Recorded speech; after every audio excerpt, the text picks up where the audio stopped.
Hello, and welcome to another dose of typical antipsychotics. I call it typical antipsychotics because the atypical antipsychotics are, is it an atropine of some sort? Some sort of atropine. They give it for schizophrenia, I think. But, well, it may be a typical antipsychotic for you because you're going to be enjoying the scenery from the comfort of your own home, most likely, or your office, because some of my professors are actually going to be watching this video. I'm going to be here in the rain, and I didn't bring a jacket today because I was rushed in the morning. So I'm going to be having a great time. Yeah. So, some notes on the rain. Seattle rain is a lot different than monsoon rain, like my time when I spent it in India, because in monsoon rain, you go outside, it's flooded. Like, first of all, you're absolutely drenched, even though I walked less than like 200 feet. I had to go get something from the store. And by the time you come back, you smell like diesel. So it's it's pretty great. So, good to know that I can make comparisons even about the weather in like two different areas. I guess climate in this case, because it is a monsoon area there. And over here, we just get yuppie horticulture. I don't know. Over there, it's concrete everywhere. Kind of sucks. If I had to pick between the two, I'd choose here. You get the Acer palmatum. That's a Japanese maple. If I come closer, obviously not my yard, you can see the flowers on the maple tree. Did you know that a maple tree had flowers? I bet you didn't. Maybe you did. I don't know. It's in the Saponaceae, the soapberry family. If I can even get a goddamn camera to focus, it's because of all the water. Yeah. Just real quick. Oh, that didn't help. But yeah, this is a green leaf maple. Again, Acer palmatum Saponaceae. A lot of people plant maples, the Japanese maples, and they're all in the same family. But if I do see the Acer macrophyllum, they do have one by the health science, the bridge across the health sciences building, like from life sciences to Hitchcock. There's really big Acer macrophyllums there. And right now, if you go take a look, they do have the flowers. I don't know if I'm gonna have time to go check it out, but I don't know. I might make a little stupid community post where you can like post a fucking horribly cropped image of the plant I'm trying to show. Anyways, moving right along. Yeah, so we're on McGraw Street. This is for future reference for me, because whenever I get off the bus, I have to know which stop to get on. It's either Boyer, Roanoke, or fucking McGraw. And today I chose McGraw, and it worked well. So McGraw is the way to go. Got some mushrooms, which I have no clue what they are. Oh, this one's got a little guy next to it. And it appears that the gills are either brown or purple, or maybe that's the spores that are brown or purple. I'll never know. And it feels like something's been eating at it, right? Like someone's taking a little bite. Because there's others over here where the caps are still intact. So I don't know. Something's been munching on these. And I mean, I can't really tell, because like this tree is doing just fine. So like normally you say, oh, it's saprotrophic, but it's probably that they took mulch, fresh mulch, and they dump it here. Oh, look, trash. That's good to know. There's fresh mulch that they dump here, and the decomposing wood, like these saprotrophs, the mushrooms and the fungi, they just love this stuff. They eat it up, and it does serve a benefit to the tree at occasional times and to the rest of the ecosystem. For those of you who are, it's my younger audience, I should say, the more, how do I say this in a formal manner? The explorative, I guess, exploring audience. Yeah, the Psilocybe genus is also saprotrophic. They're all decomposers. So yeah, it'll help you look the next time you want to go foraging and have some, have an experience. I'm not going to say good or bad, because that would be irresponsible for me. This is a sequoia.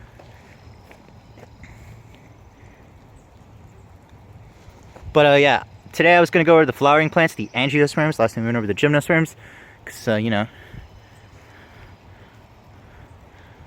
gotta switch it up, right? And you got the sequoia cones.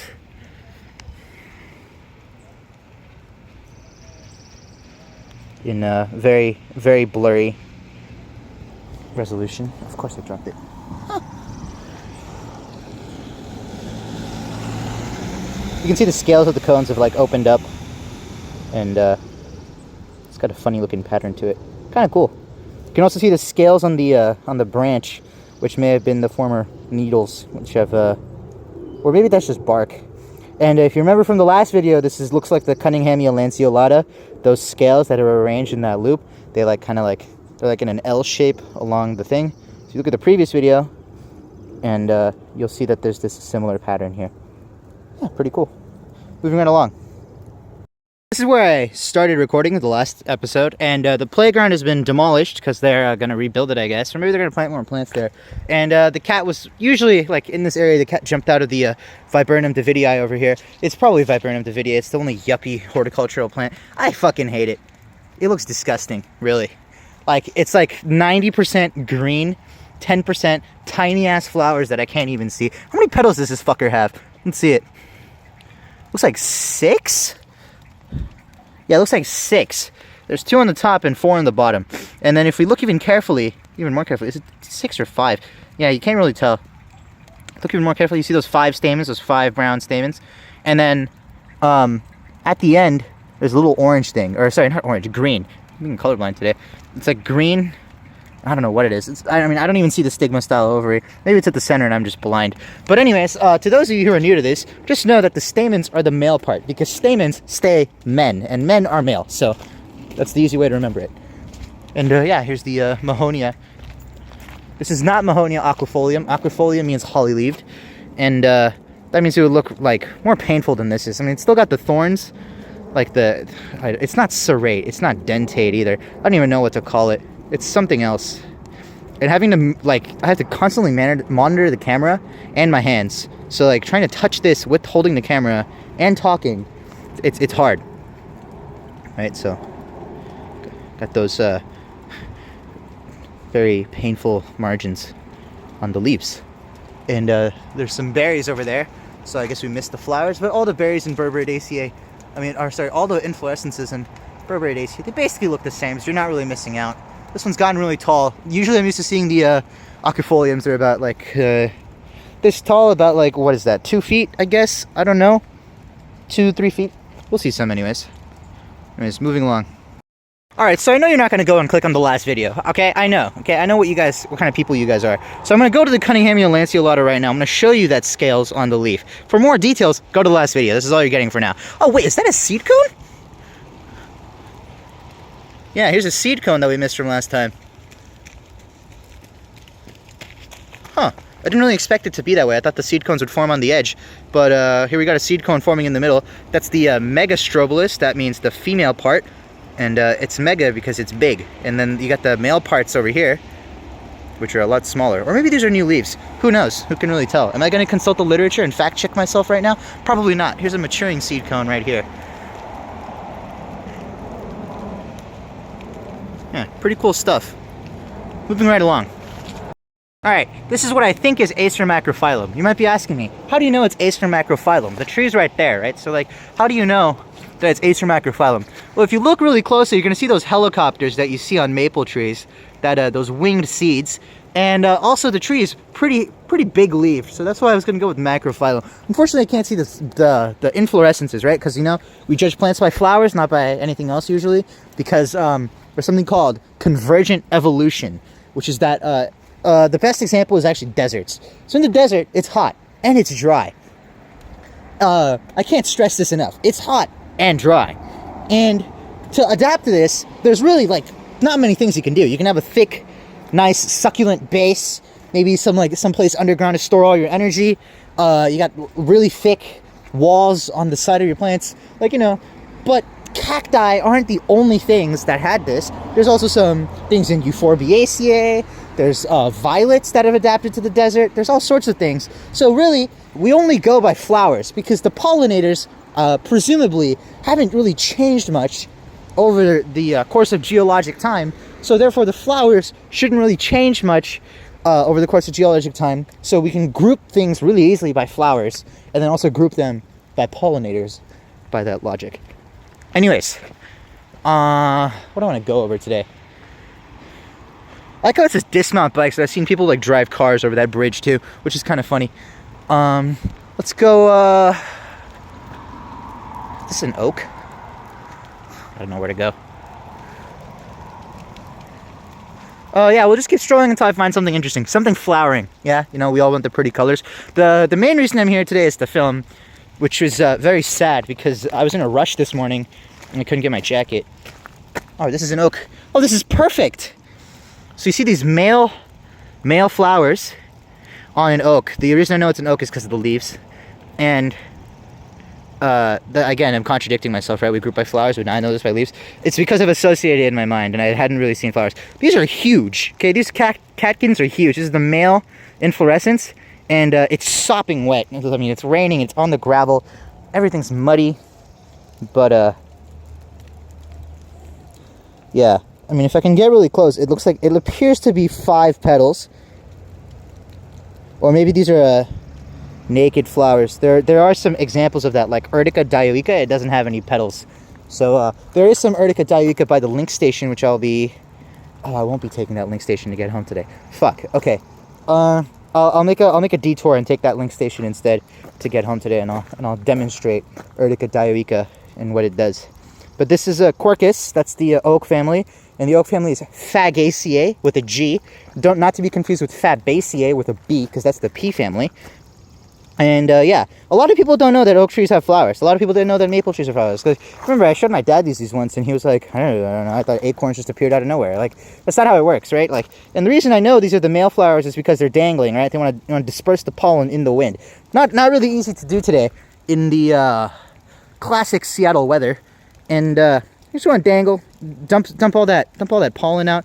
These are probably spent, maybe, I don't know. I can't get any pollen on my hands, but yeah. Oh no, maybe something or someone will eat these later on. You can also, in Quercus, in the oaks, you have to look at these nodes where the branch separates. And I don't know what these are called. I also have no clue how to identify them. So if you know, be sure to let me know in the comments. Yeah. Anyways, moving right along. All right, so in the Arboretum, I mean, I've moved like 10 feet from where I was. In the Arboretum, they have, this one specifically brags about having like thousands and thousands of species of rhododendron. Really, I need to fact check that. A lot of them are cultivars, okay? So by cultivar, it means that like these were specifically bred and like mated to have a certain way. So you'd like make 1,000 seedlings, plant them all, wait for them to grow up, see the flowers, pick your favorites, go again. And it's interesting, right? Because some rhododendrons are evergreen, but some of the rhododendrons here that were brought here, I should mention, this one looks to be dormant or dead because the branches are really fragile. But this is Rhododendron Darkie X Melford Red. So it's a cross between 2 cultivars. So it's of garden origin. That means someone bred it, and it's not looking too good. There's some moss growing on it, which means it's probably about to, I don't know what moss growing on it is. Usually you should see lichen. That's a good sign you're hosting lichen. But really you should be seeing, there's some Mahonias over there. You should be seeing like an evergreen rhododendron. I think this is a rhododendron as well. And the 2 that I know that are native here are Rhododendron occidental and Rhododendron macrophyllum. Both of those are evergreen, and both of those will, I think macrophyllum is the state flower. But I don't know if that's someone's dog. Oh, never mind. There's someone there too. Oh, we get to see an animal in every every episode.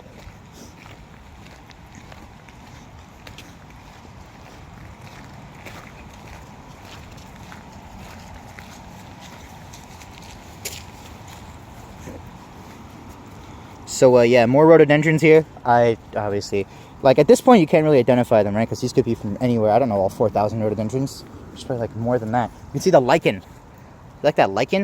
You don't even know what lichen is? It's a symbiotic organization of like a fungus and like a bacteria and some like algae, and they like grow on the plant, and they're like really important. There's another type of lichen back there. You can see it. It's dark green, and but really we're gonna focus on the flowers today. So rhododendrons are in Ericaceae. That's Ericaceae with an E, not to be confused with Araceae, the calla lily family. Ericaceae, the coconut family, or the palm family, or Araucariaceae, the monkey puzzle family. So that's the rhododendron. You should have 5 stamens, 1 style. So you can see that the style is in it's tipped in green. That's the female part, and then you got the stigma, which is kind of below it, and behind it we're going to have that ovary. It appears to be a superior ovary because the ovary is above the corolla. The corolla are the petals, so you see the ovary is back here, not underneath. I'll have to find an example of an inferior ovary to show later. But yeah, ornamental stuff. So we got this one right here, and if we turn around, there's more rhododendrons. Like, really, there's just variations on a theme at this point. Like, again, I'm gonna see the 5 fused petals. This one's still got the superior ovary, and you got that calyx there with those fuzzy hairs. You see those fuzzy white hairs? Yeah. Yeah, you like those hairs? Ooh. You know, I don't feel a damn thing because my hands are cold and soaked. But again, this time we see a variation on a theme. We see the 5 stamens, but this time we see the style is white and tipped in pink. So again, still a rhododendron, right? We see that variation on a theme. Yeah. Again, we move over one plant. Again, another rhododendron. This time the leaves have gotten smaller. The leaves have changed. This one's soaked in water. I think it's the cup. Let's dump that out so we can get a good look, yeah? And again, another variation on a theme. My phone's going to have a great time focusing on these things. So another variation on a theme. So again, the leaves, inconsistent, right? This one's grown big. I guess the leaves are small. The leaves are slightly bigger, more narrow, slender, right? Like, yeah, these are helpful, but again, at the end of the day, it's the flower that told me, oh, yeah, these 3 are all related. So again, go over here. This is a rhododendron. And again, the phenology changes because now this one's blooming at a different time of the year. Because these have already bloomed, the inflorescence have opened up, the corolla is exposed. But for this one, it's still buds. A lot of them are still tough, still haven't opened, but some have. Some of them are bold enough to do so. And again, rhododendron, we got the 5 fused petals. It's variations on a theme, right? Like, at this point, even you can tell which ones are the stamens and the stigmas if you have no botany background, right? So you got the pollen receptor right there at the front. You know, I pointed it on my phone screen, but then I realized in the recording you're not even going to see my fingers. I have to point at it in real life, watching it through the phone screen. It's fun. Super fun. Okay, we go again. Have you gotten the point yet? Have you gotten tired yet? Do you get it yet? Oh God, it's fucking muddy. Squelch, squelch, squelch. Yeah. You got the another variation on a theme.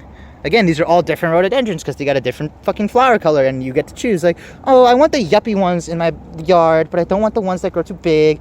Congratulations, people like these enough to the point where you can discriminate. You have so many options, right? Like, so much genetic variation that has been either introduced or it's from other parts of the world, and that means people are like really taking care of this plant so that it can grow here and survive the Seattle weather, or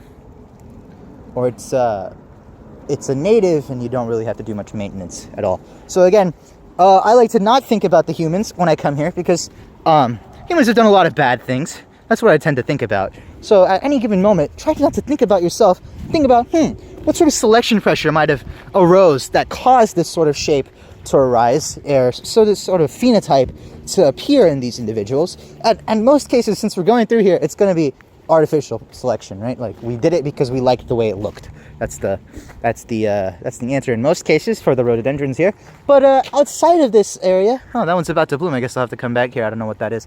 But outside of this area, you're gonna have to consider, like, oh, what is it that like made it appear this way? Why does it stay low to the ground? Does it grow in the desert? A lot of these hints you can actually find, even if you look at a plant out of habitat. You'll see, like, oh, maybe this plant belongs in this climate, and then you can kind of guess, like, oh, what sort of people used to live there? What sort of animals used to live there? And you get a brief look back in history, and you can diagnose how these things came about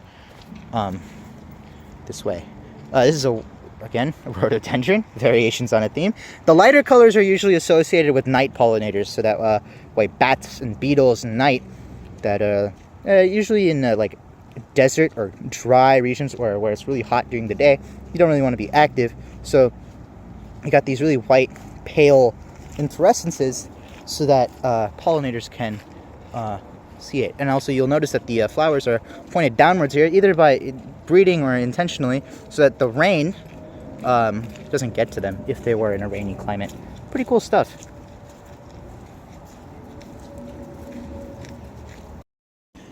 Huh, what's this funny looking plant? It's got really tiny flowers. And I guess I have to get a closer look. Wait, are those 5 fused? No way. Wait, are those 5 fused petals in a corolla with 5 stamens in a single style pointing out? And it looks kind of like a rhododendron? Wait, is it a rhododendron? Do you get the point yet? Alright, and this one, we see the petals, right? But this one we got to look a little closer. And this one, we got tons of stamens, okay? It's a lot of stamens. That's a sign that's in the rose family, Rosaceae. And I'm gonna let you get another hint. So over here, usually a dead giveaway of Rosaceae is that the leaves are serrate. Not always, but they do tend to be. And if I could focus the camera here, you can see that the leaves are actually serrated, or is that dentate? I can never really tell. And they got this acuminate tip. Okay, you know what? Now you know what an acuminate tip looks like. Okay, congratulations. I already made you more of a botanist. Oh, I accidentally tore the leaf. But anyways, this is Prunus.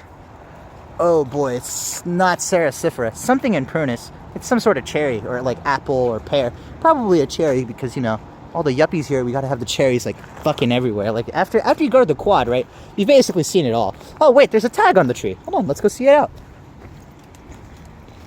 Oh god. Let's go. Prunus Sato-zakura group. So it's a cultivar. Or it's something even more complicated. I guess I'll have to go home and write a little thing in the bottom right, as you always know, to do it. Oh, also, Gideon origin, garden origin, so it's been bred. So there you go. They've had to support it with this little pillar here so that the branch doesn't tip the tree or cause it to collapse. Which is more than I've seen for the other trees. For the other trees, when it's like rotting or cutting or like falling over, they just saw it down, because like it's too much of a risk to have. Here we got another Mahonia. This one I think is aquifolium. And you got the, you can see the inflorescences here. They're like a yellow-red. Some have opened, some have not. I think it's 6 petals that you want to see, or it's either 3 petals, 3 sepals. I don't really remember, but they do look kind of cool. I do like this plant a lot. But again, for you horticulturalists out there who are like, well, what does this plant do for me? I'm going to give you a little hint, okay? This is not real medical advice, okay? I'm being sarcastic, just to be clear, okay? Which is going to ruin the joke. For any given plant, if you want to know what its use is, you can actually do a really good detox with this. You take the leaves, especially the thorny parts, you roll it up into a little like a little joint or a blunt, and you put it up your urethra, straight up the urethra. I can't stress this enough. Okay, any discomfort you feel, that's actually the toxins coming out. Okay, so really you really gotta like commit to it. You gotta be brave. Why would you go to see a doctor to get checked out? You don't want to do that, right? No, don't trust Western medicine. They put toxins in everything. It's not good for you. There's some sparrows here. And if I can read the thing from here, this is Malus Whitney. Again, garden origin. If you got the little funny name in quotes, that means someone bred it. Probably an apple tree, right? That's what Malus is. Again, if you look very carefully at the leaf margins, you got those dentate leaves. Or serrated, sorry. And if we look at the flower itself, the trick I use for Rosaceae, it's 5 petals, tons of stamens. So we got those 5 petals here, and we got tons of stamens on the inside, and that's how we know it's in Rosaceae. There's more tricks that narrow it down to the genus, but again, I'm a returning amateur. I used to be a lot better at this, but I haven't had a lot of practice. Oh man, this one's not really flowering at all. I wonder what this could be. Oh, this is where the audience participation comes in. I want to let the audience participate and let me know what this one is. Leave your answer down in the comments. I'm going to give you a hint. It's in the blueberry family, although I don't think you really needed that. There's just so many rhododendrons, right? Can I really cover every single one? The answer is no, okay? I really can't. You get the point, okay? They all look the same after a certain... It's like the... I'm gonna make a joke here. It's like the arrestin on the GPCR, right? We get enough stimulus, okay? It's all right. Shut the fuck up, okay? We got the point, all right? We get it, all right? This one's yellow, so I guess it's worth pointing out because it's a different color than the pink and the purple and the white that you saw earlier. This one's yellow. Again, the stamens and style might be harder to see, but again, it's still there. The features are still there, just a little color change. Oops, I ripped off the calyx. Or maybe those are bracts. Who knows? All right, moving along. All right, if the people here were kind enough to put the tag on this tree, it would have been nice because there's... But this is a dogwood. This is Cornus in Cornaceae. And then... I actually don't know the morphology of this flower, but you do got that little funny looking cone thing in the middle. I guess I'll have to look it up. My hands are fucking freezing, and in a little bit they're gonna go numb, so at that point I'll be able to use my phone without feeling the pain. So at that point, I gotta stop with this self-harm. At that point we'll be able to investigate what the hell this really is, because I really got no clue. I did read somewhere that the pollen is ejected from the flower at approximately the speed of sound, which makes this... It's approximately 3 sound, maybe it might have been 3 times the speed of sound, which makes this the fastest living organism on the planet because it just ejects its pollen that hard.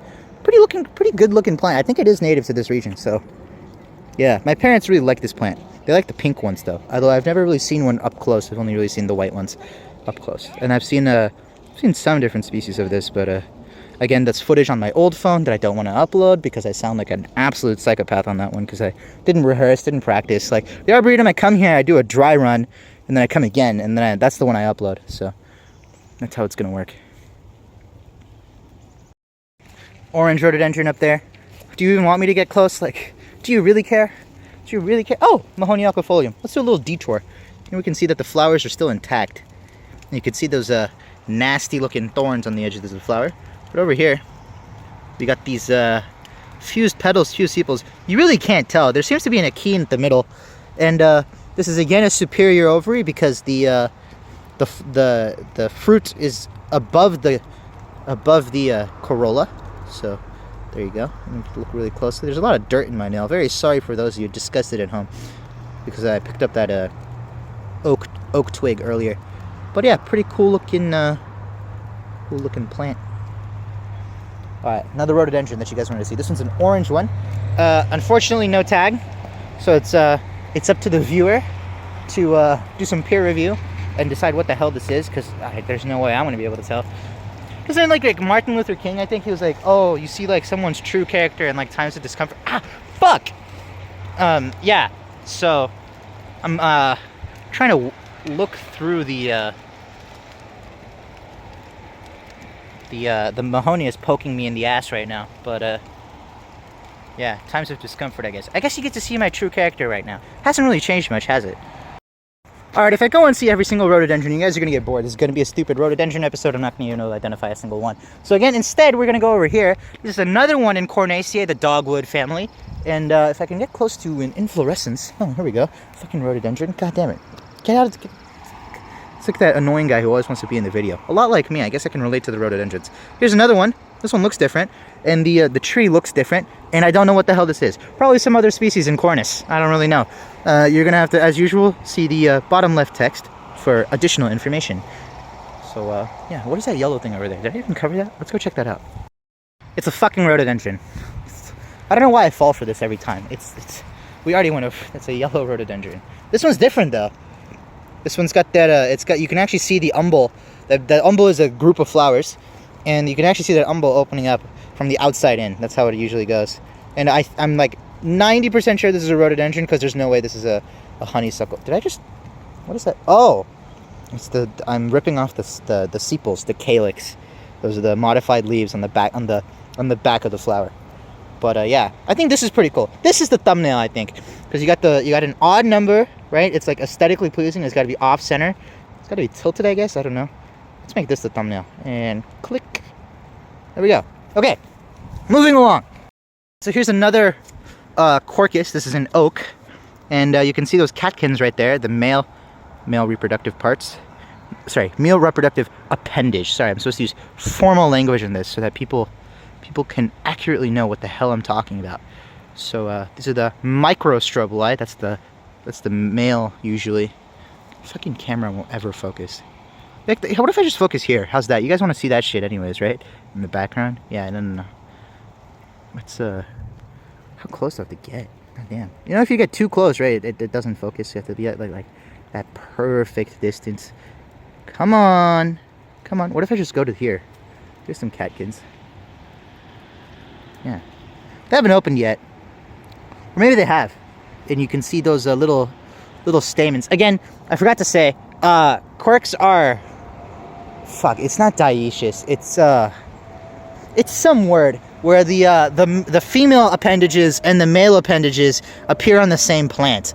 That's what the oak is. This is in contrast to cannabis or marijuana, where the entire plant is male or the entire plant is female. That's different. And then that's again in contrast with the I just call it perfect. The perfect flowers are where you have the flower and then you have the male parts and the female parts in one inflorescence. That's the rule. But so far you're only seeing the male. So I guess this is called I think this is androdioece, which is where the male flowers appear first and then the female flowers. The opposite would be gynodioece, which is where the female flowers appear first and then the male flowers. There's a really cool plant called Impatiens capensis. I think it's invasive to a certain extent, where the cap, I think I've already made a fucking video on this. The cap, the anther cap, which is the male cap, will dehisce from the inflorescence, exposing the gynoecium. That's the female appendage. So that's pretty cool, right? And also the seeds explode, but you know, that's also some fun stuff. Again, this is basically tourism at this point. Right? I'm stopping for every goddamn thing. I should really move on and get to the main, you know, the entree, the fucking, I don't know, what are we having today? Tomahawk steak? I don't really eat steak. I never really liked it. Sorry to all the steak eaters in the comments. You can block me if you want. I guess that was a repulsive comment. My bad. Anyways, bunch of maples. Moving right along. Okay, so you can use the knowledge you've gathered here by looking at a bunch of variations on a theme, and then you can look at something like, okay, hey, this isn't flowering, right? There's some fruits there, but there's not going to be much there to investigate. And I'm purposely panning the camera away from the inflorescences. There are inflorescences up there, but I'm not going to show you them until the end. So again, guess what family it's in? Hint, hint. Just look at the leaves, and then again, you can recharacterize the entire plant by the leaves. Maybe with some little additional hints, you can look at the desiccated flowers that have dried up and have died. So to focus on the fact that they don't need any more pollen, the sexual reproduction has happened. They just got to present the fruit, and then you're good. So let's look at those flowers up here. They're very desiccated, and it's very hard to hold the camera. I can't stress this enough. It's damn hard.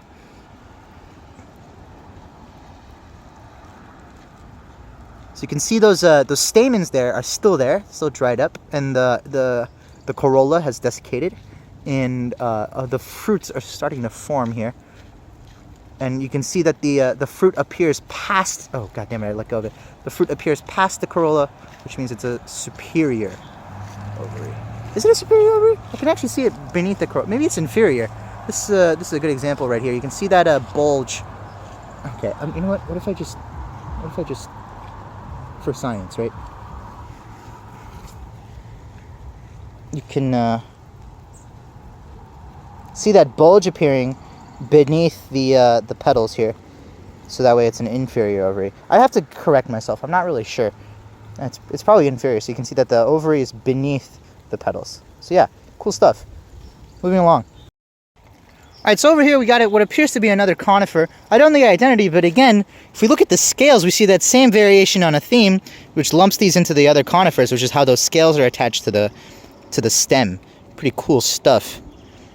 It's these like weird details you got to look out for, and you notice that they're conserved everywhere, and there's probably no selection pressure to do so, which is why the trait is conserved.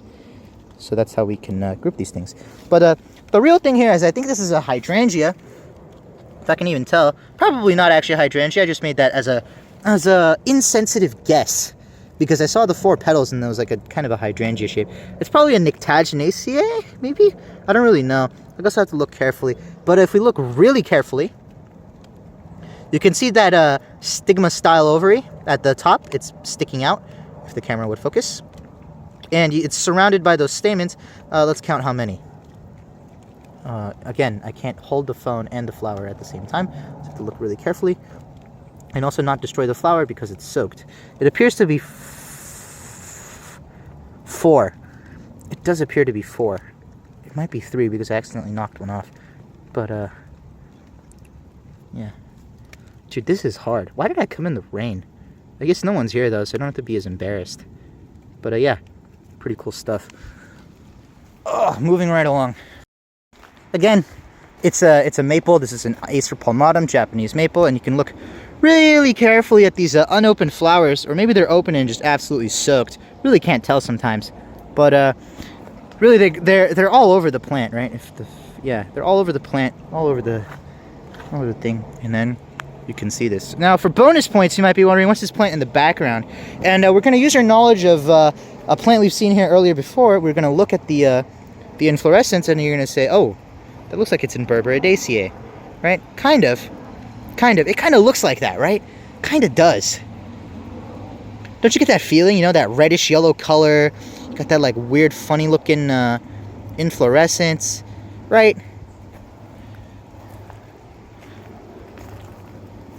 Pretty nifty stuff, right? Just off of one example that I told you, you're going to be able to identify all these plants. And I know that this one, I think the roots for Mahonia aquifolium, the ones back there, are used for, I think, some sort of cancer treatment, but I'm not entirely sure. So, yeah, this should be the thumbnail. What the fuck am I doing? It's going to be amazing that the thumbnail plant actually isn't identified, which is really funny. Oh, bastards. This thing won't focus. Okay, I don't want my hand in the thumbnail. We'll pick something else as a thumbnail. I don't know, because you really gotta pose the photo, the plant, right? You gotta really. They don't have any nervous system or like any sort of way to tell. What if I just? Can I do this? Can I really carefully? Okay, that just stops the video, so I actually have to just press the camera button on my phone.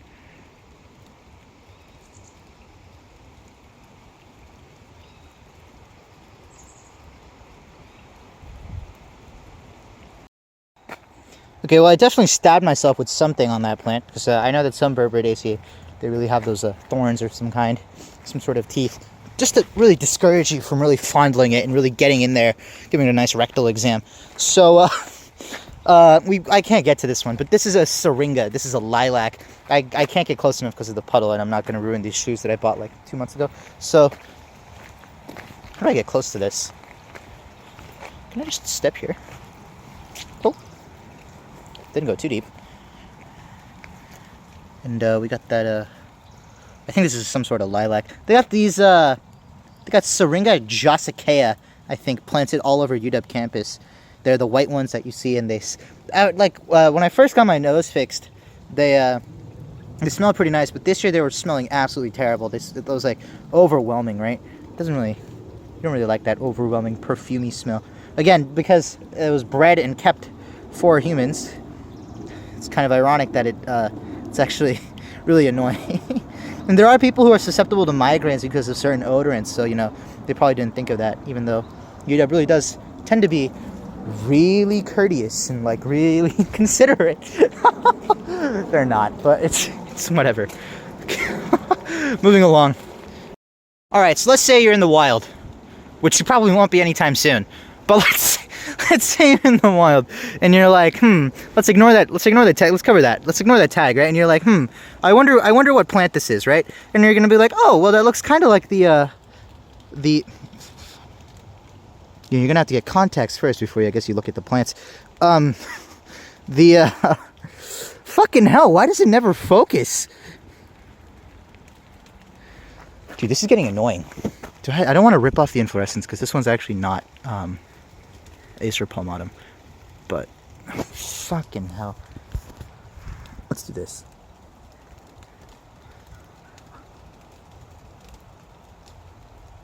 Yeah, I guess it kind of looks like it's in Sapendaceae. Maybe. I mean, the dead giveaway over here is that it's Acer palmatum subspecies. Oh, fucking bastards. What the hell does that say, man? Aminum. AMO. Oh. AMO something something something. AMOENUM. Acer palmatum subspecies Aminum.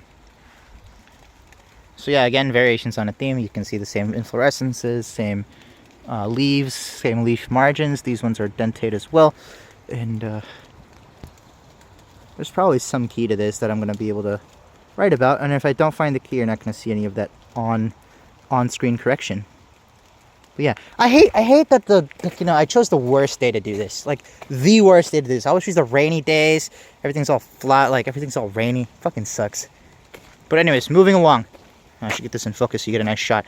Ooh. Ah.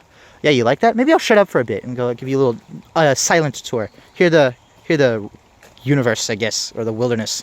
I don't know. Alright, this one's another Acer palmatum, and again, it's a pretty big variation on the theme here. The leaves are really, really, really narrow, I guess. Fragile is a way to, I guess. Nazuk is like my native word that I was about to say, but I realized no one fucking speaks my language. It's graceful, slender, right? I guess that's what I call it. And it's called Acer palmatum shishigashira, which is a garden origin. Again, it was bred for us. And you're going to be looking at this one, I guess, on the side, and you're like, I wonder what plant this is. It doesn't really look like anything we've seen yet. It's kind of funny looking, right? And there's no inflorescences, so there's really no way to really decide. And you're gonna be shocked when I say it's a rhododendron with dirt rubbed into the fucking tag. I think it's nudiflorum is what it says. Rhododendron nudiflorum. This is found on the East Coast. So to all my East Coast viewers, you know, you can type this, consider this like a roll call, right? Like just say present in the comments or something. I don't know. Maybe you've seen this before. Let me know, because it seems to not be doing so well on the rainy West Coast. Oh, I'm getting another call from my mom. Hold on. Okay, we're looking at the this one again. This is some weird looking plant. And I think this one really highlights the stage between the flowers turning into the inflorescences turning into the fructescence. I think that's what it's called, the correct word. And it's turning into the seeds. So you can see here that those wings are already sprouting out, and you can see how these come about. And you can see that the entire ovary, like none of the resulting seed is actually beneath the sepals or the old corolla. So this would be called a superior ovary because it's above the inflorescence. Not the appendages, the inflorescence. Here we can see that again. You can actually see a good look from the back. You can see those 5 real dark red sepals. If the goddamn camera would focus. Why would it though, right? Let's get real close. Real close. Let's bring it farther away.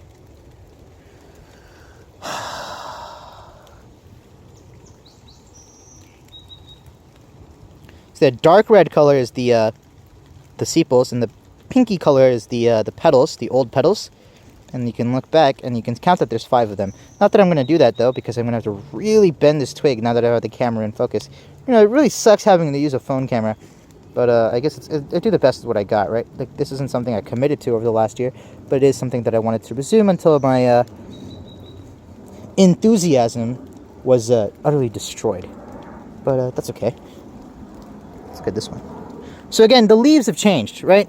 We're used to seeing that those like 5 sort of teeth, like the fingers on the foliage, but over here we're not seeing that. But again, the flowers are the dead giveaway always, if it'll focus. Really cool stuff. Moving right along. Alright, for this next part, I'm going to just shut up a bit. And, no, you guys can listen to the rain, I guess. I'm going to be freezing cold, so if I shiver or something and the video's a little shaky, just like, you know, deal with it. So, yeah.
All right, not out of appeal to the public, because you guys just like walking through these things without talking to them. You know, you should really appreciate what these things do for you. Like, it's not a real thing like, oh, what can this do for me? Does it cure cancer? Do I make a little potion and put it up my urethra? No, there's something called the biosphere, and there's also something called biosphere collapse.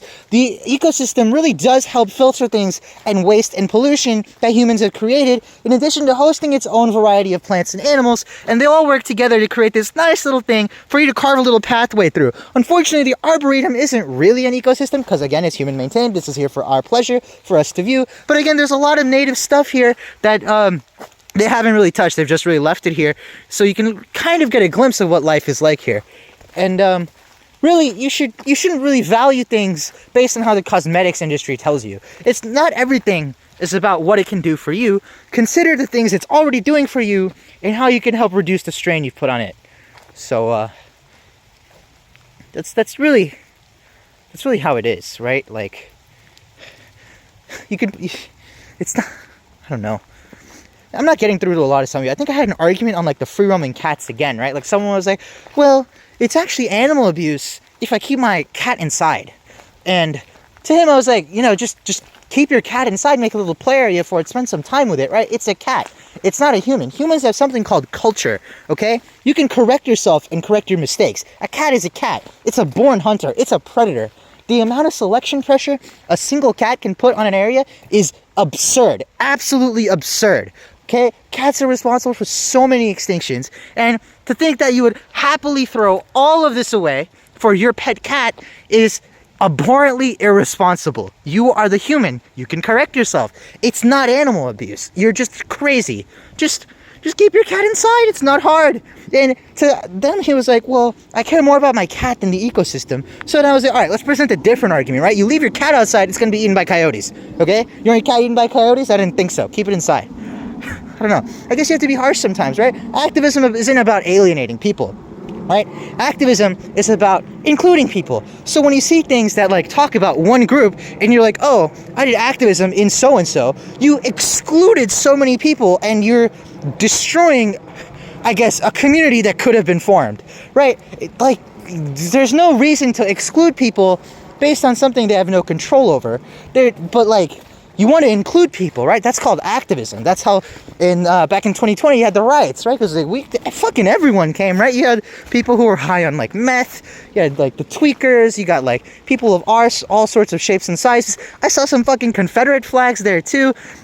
I immediately dipped after I saw the Confederate flag, so I guess that's not much of an activist move from me for avoiding someone who had a Confederate flag like a patch wearing military camouflage and they had 2 rifles. So I guess that was for my safety. At that point, I valued my safety over activism. But you really should be including all sorts of people because that's what activism is. You're trying to bring people together. It's not about, oh, what can this do for me? Oh, what can this person do for me? Right? It's not about that. It's about, hey, how can I include you in my little party? Right? That's why I started making these videos. How can I include you in my little party? Because not everyone really saw this, right? Not everyone really sees this sort of stuff. Not everyone really has an interest in this sort of stuff. But then I'm like, hey, how can I include you in my little party? And now you might be able to start seeing this stuff. You're like, oh, hey, now you're in the party. Now if you leave, even if you don't watch these videos anymore, you can be able to say, oh yeah, I know what plant that is. I know what it does, how it might be ecologically relevant, where it came from, what it looks like, etc., etc., etc. But yeah, it's generally how it goes. Alright, it's getting really, really cold, and my hair is getting sopping wet, and my fingers are numb. I should probably get home and get something to eat before I like starve to death here. So the last plant I'm going to cover is liquid ambar styraciflua. It's called the sweet gum, and it's got these little fruits that look like little spike balls. If I can get this little pine needle out of it. So you can already see this interaction, right? There's a pine needle stuck in the spike ball, right? So even though it's native, there might be some sort of thing going on here that it like accumulates pine needles or something. You don't know, it's worth investigating. Kind of curious, right? These little spike balls, right? These are planted fucking everywhere. This is an Altingiaceae, and man, if you see these on the ground, do not keep anything valuable near it. Do not park your car next to it, etc., etc., etc. The branches will fall. The branches are notoriously brittle. They'll just fall. and they'll completely wreck your car. As usual, I don't actually drive anywhere because I walk to the bus stop and I take 3 buses to get here, because when you're half asleep in the morning and you're like, you know, this is my morning routine. I wake up at 5:45 a.m. and I go right back to bed. And then I wake up at 6:20 a.m., eat breakfast, which is a bowl of just sugar, just Honey Nut Cheerios. I take a shower, get out, take the bus, and then I take another bus, and then I take the train, and then I get here. Like, someone who wakes up and goes right back to bed is probably not okay to drive a car, right? So that's like a really strong reason as to why I don't drive in the mornings, and that's why I usually don't drive on the way home. But it is pretty cool stuff if you get invited to the party. Anyways, that's all for today. I think I have like 20 minutes of content, right? That's enough, right? That's enough for you to eat breakfast too, right? It's gonna take me like 8 hours to fucking edit the damn thing. So I think tomorrow at my friend's birthday party, I'm just gonna set the thing to render, go, come back, see that the program has crashed, etc, etc, etc. Oh, there's a totem pole. And it's gonna be fun. I guess we'll end up on the totem pole. Fuck it, let's show the totem pole. Totem poles are always really cool. Right, I guess, do I have to turn the camera vertical? Do you want to tilt your head when you're watching this on the computer? You're like, whoa, wow, look at that totem pole, and your neck is just sideways. You know, if I see your neck in sideways in public, I guess I'll know you're watching my video, which is a good sign. But, yeah, pretty cool stuff. I always like the ones at the top, the birds. Those always look cool. The rest of them, they're just, they look kind of funny. Let's go closer.